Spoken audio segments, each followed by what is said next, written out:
अस्सलाम वालेकुम, अजीम न्यूज़ के साथ मैं हूं जफर अहमद। आइए नजर डालते हैं अब तक की हेडलाइंस पर।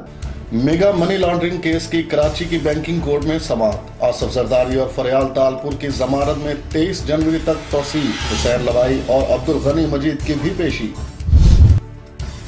जाली बैंक अकाउंट से मनी लॉन्ड्रिंग का केस सुप्रीम कोर्ट में समाअत। गवाहों के बयानात और दस्तावेजात फराहम नहीं किए गए।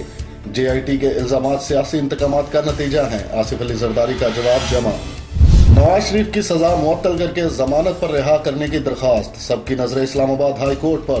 2 रुकनी बेंच आज अपील की पहली समाअत करेगा। नैब को नोटिस जारी होने का इम्कान।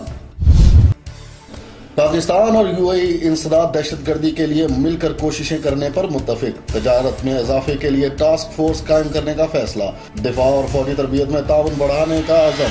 वज़ीर आज़म $3 अरब देने पर शुक्रगुजार। पेशावर कार बम धमाके से तबाह इमारतों की मरम्मत का काम जारी। कालीबाड़ी में 80 साल पुरानी आबादी खजानची अहाता के कई मकान भी मुतासिर।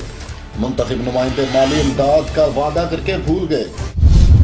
अवाम को 5 मुर्गियां और 1 मुर्गा देने का काम। मुल्तान में वजीर आजम प्रोग्राम पर अमल की तैयारियां मुकम्मल। शहरियों ने महकमा लाइफ स्टॉक से फार्म की वसूली शुरू कर दी। गुजरांवाला की रेलवे कॉलोनी या भूत बंगला। सरकारी क्वार्टर अब गिरे के तब गिरे। मुनासिब देखभाल न होने से खंडर बन गए। इंसानों की जगह जानवर आबाद। शहर कायद के इलाके न्यू कराची में घर से निकलना मुश्किल। गलियों में गंदा पानी और कचरा, लोग बीमार पड़ने लगे। मैदानी इलाकों में धुंध ही धुंध। अहम शाहराहों पर ट्रैफिक की रवानी मुतासिर। सर्दी की लहर जारी। सकरदू में दर्जा हरारत -15, कोयटा में -5, लाहौर में 3 और कराची में 9 रिकॉर्ड किया गया। बच्चों की मौजें खत्म, पढ़ाई शुरू। पंजाब और खैबर पख्तूनख्वा में सर्दियों की तातीलात खत्म। सरकारी और प्राइवेट तालीमी इदारे खुल गए। सर्दी में गरम गरम मछली। कोयटा के जॉइंट रोड पर बाजार में शाम होते ही रश। फूड स्ट्रीट पर भी चटपटे मसाले लगी फ्राई फिश की फरोख्त जारी।